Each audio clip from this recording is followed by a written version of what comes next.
Hey, what is going on guys, and welcome to my review on our latest collab character, Pecorine from the Princess Connect series. Like always, I'll dive deep into mods, optimal rotations, how to play the character, and I'll also share the prints that I use for said character. Now let's begin by talking about her normal attack combo and Forcestrike. As you can see from the gameplay, both of Pecorine's normal attack combo and Forcestrike are unique. She does not share the same combo as regular sword units. Despite that fact, the SP gain from her normal attack is actually the same as the normal sword attack combo, the same damage mods as well. However, that is hella messed up because her C5 combo and Forcestrike have slower animations compared to normal swords.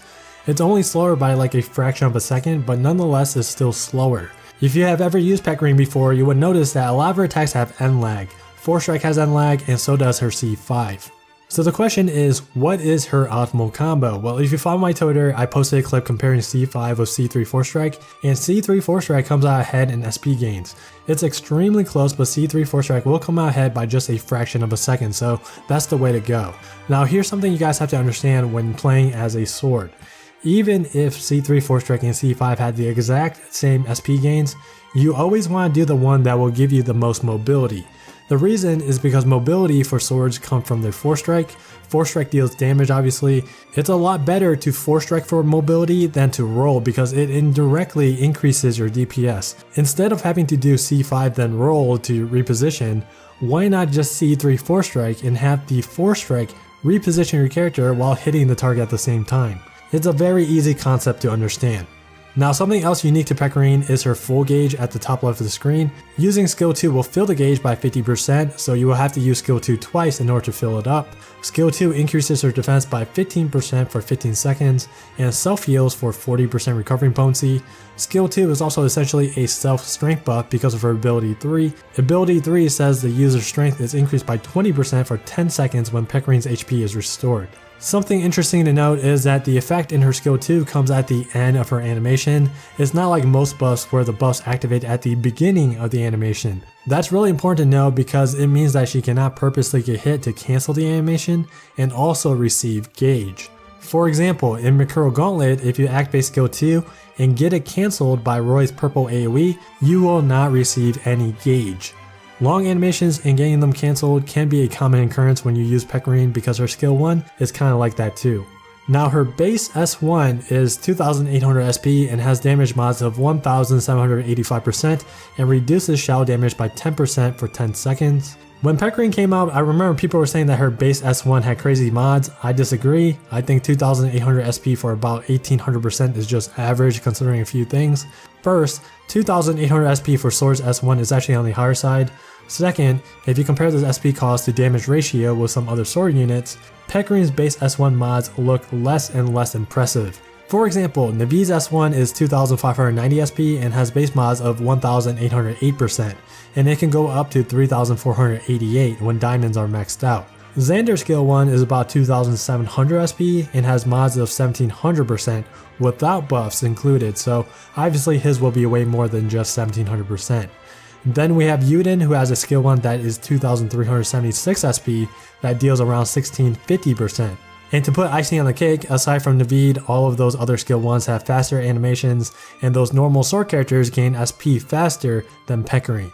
When using Pecorine's S1 versus very mobile targets, you gotta time the S1 with the target's dash.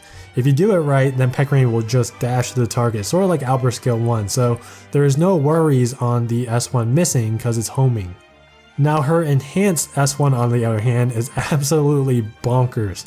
When her gauge is full, her skill 1 will start doing over 3500%. Not only that, her Forcestrikes will be enhanced as well. Her enhanced Forcestrike deals 1700% and gains 800 SP per hit. If you do the math, 3 Forcestrike equals 2400 SP, S1 is 2800 SP, so it's off by 400. Sword C1 is 150 SP gains, so what you want to do when she's in full mode is C1 Forcestrike, C1 Forcestrike, C1 Forcestrike into skill 1. You want to buffer the Forcestrike input during the C1 animation for best results. As soon as you tap for C1, hold down your finger and then let go as soon as the C1 animation is done in order for the Forcestrike to come out. Now, if you recall just a couple minutes ago, I said her base 1 animation homes into the target. The enhanced skill 1 also homes in as well, but the thing with her skill 1 is that I think she has to go through the target in order for the damage to apply.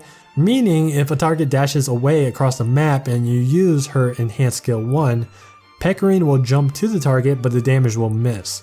I think she has to slice through the target, so positioning will be a lot more important for this one.